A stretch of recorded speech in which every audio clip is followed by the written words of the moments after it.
High good morning साथीहरू, कस्तो हुनुहुन्छ र है साथीहरू। आज चाहिँ मेरो बरान्डाको सानो गमलाहरू देखाउँदैछु। दिल्लीमा यति गर्मी छ है, अनि फेरि गर्मीले चाहिँ गमलाहरू पनि एकदमै मर्ला जस्तो भयो।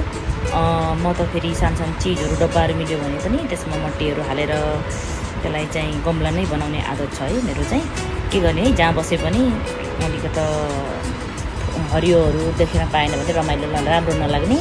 त्यही भएर हरियो चाहिँ देख्न चाहिँ एकदम मन पर्ने। मलाई हरियो प्लान्टहरू धेरै पसन्द छ, त्यसले गर्दाखेरि चाहिँ धेरै जस्तो हरियो नै प्लान्टहरू राख्छु मैले। फुल्ने फुलहरू भन्दा पनि त्यही पनि अब फुलहरू त यो गर्मीले गर्दा हुँदैन, यहाँ त्यति जाडोमा त हुन्छ अलिअलि। अनि फेरि त्यही गमलामा चाहिँ सागहरू पनि लगाइदिन्छु मैले क्या अलिअलि। यो चाहिँ जति टिप्यो उति नै पलाउँछ, हजुरले पनि देखिराख्नु भयो होला। अनि यो चाहिँ 1 साल जति भइसक्यो है। त्यही अब आज टिप्दैछु, फेरि यसको चाहिँ 5 दिन 6 दिनमा फेरि पलाइहाल्छ। यति चाँडो पलाउँछ साथीहरू, यसको पनि किन वेस्ट गर्ने भनेर अनि सागहरू टिप्दैछु। बिहान यति गर्मी छ है, बिहान 8 बजे यस्तो गर्मी छ। घामहरू यति छ, दिल्लीमा पानी परिरहेको छैन। अनि तपाईँहरू त सन्चै हुनुहुन्छ होला।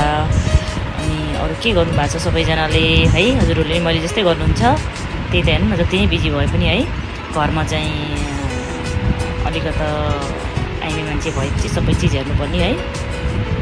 एउटा मात्रै काम हुँदैन, आइने मान्छेको धेरै काम हुन्छ घरमा। चाहिँ थोडा सा टाइम निकाल्नु पनि पर्छ हामी सबैले, जति नै बिजी भए पनि। त्यसले गर्दाखेरि चाहिँ अहिले फेरि मैले टिप्ने भएछ, साग टिप्दैछु। अब आज चाहिँ मेरो त फास्ट बच्चाहरूलाई बनाएर साग दिँदैछु। त्यसपछि आज ड्युटी पनि मेरो ढिलो छ, त्यसले गर्दा है साथीहरू हेर्नुहोस् है। म त केही पनि चिजहरू के डब्बाहरू त्यस्तो चिजहरू छ भने पानी चिसोको डब्बाहरू पनि काटेर पनि गमला बनाइदिन्छु क्या साथीहरू, हेर्नु है। के गर्ने है, त्यस्तै छ। त्यही पनि राम्रो लाग्छ हेर्नुहोस्। अहिलेलाई बच्चाहरूलाई साग भयो, अब यो सबै मर्ला जस्तो छ। गमलाहरू पनि गर्मीले तल सिफ्ट गर्नु पर्ला जस्तो छ। त्यसले गर्दा आज म घरमै छु है। बिहानमा सबैजनालाई नमस्ते, जहाँबाट पनि हेरिराख्नु भएको छ सबैजनालाई नमस्ते।